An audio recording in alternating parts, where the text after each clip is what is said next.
Sinampalukang Manok.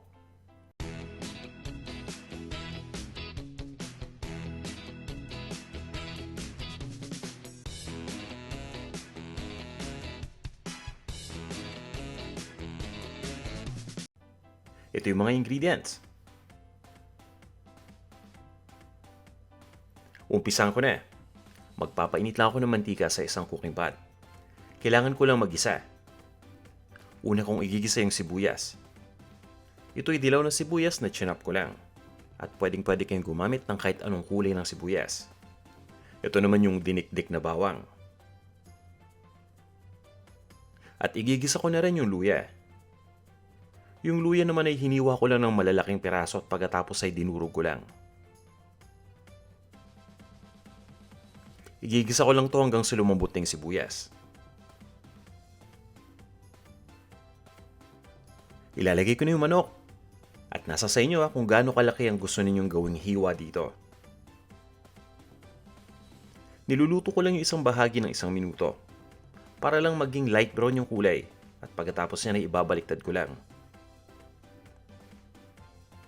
At ganoon din yung gagawin ko. Lulutuin ko lang yung isang bahagi ng mga 1 minuto rin. At makalipas ang 1 minuto na pagluluto dun sa ikalawang bahagi, ginigisa ko pa to para masigurado ko lang na maging light brown na yung kulay ng lahat ng sides.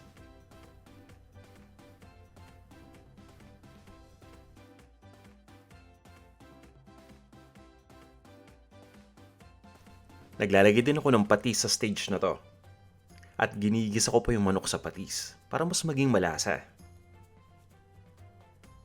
Parang nagluluto lang tayo ng pinatisang manok.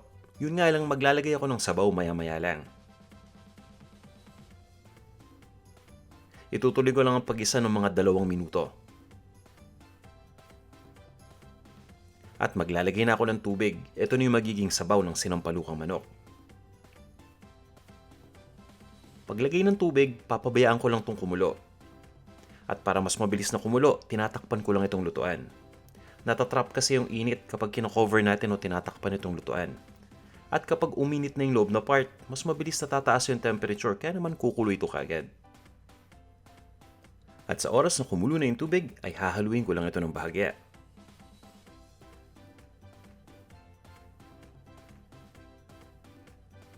At dahil nga sinampalukang manok ito, dapat may component na sampalok. At dahon ng sampalok ang gamit ko para sa ating recipe. Pinakamaganda kapag sariwang dahon ng sampalok ang gagamitin ninyo, yung walang tangkay. Ito, nagkataon na may tangkay itong gamit ko dahil sa availability ng ingredient. Ang ginamit ko kasi ay yung nakaboteng dahon ng sampalok na may tangkay na. Mahirap nang paghiwalayin yung dahon at yung tangkay, kaya naman sinama ko na yung tangkay sa pagluto. Tinakpan ko lang yung lutuan at hihintayin ko lang na kumulo ulit yung sabaw.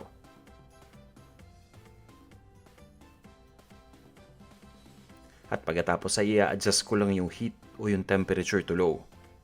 Kumbaga lulutuin ko lang ito ng mahinang apoy. At dahil nga walang ibang seasoning bukod sa patis at sa ground black pepper, kailangan ma-extract ang lasa ng lahat ng mga ingredients na nandito sa lutuan. Mangyayari lang yan sa pamamagitan ng pagpapakulo sa mahinang apoy ng medyo matagal. Kaya naman ang ginagawa ko ay pinapakuluan ko pa to ng mga 45 to 60 minutes. Tinitikman ko din ito sa kalagitnaan ng pagpapakulo. Nasa mga 30-minute mark. Kung sa tingin kong kulang pa ng asim, nagdadagdag lang ako ng dahon ng sampalok. Pagkatapos mapakuluan ng medyo matagal para ma-extract yung mga flavor, ilalagay ko na yung sili. Pwedeng-pwede kayong maglagay ng siling pansigang o long green pepper na katulad ng gamit ko. At naglalagay din ako ng siling maanghang para naman medyo spicy itong soup. Tatakpan ko lang ito at lulutuin ko lang ng 10 minuto. At makalipas ang 10 minuto ay titimplahan ko na ito. Naglalagay lang ako ng ground black pepper. At kung sa tingin kong kulang pa yung alat, naglalagay din ako ng extra na patis. Dahil nga nalagyan ko na ng patis ito kanina, importante na tikman muna yung sabaw para malaman natin kung ano pa yung kulang. At this point ay ready na to. Ililipat ko lang ito sa isang serving bowl. At pwede na itong i-serve. Ito na ang ating sinampalukang manok.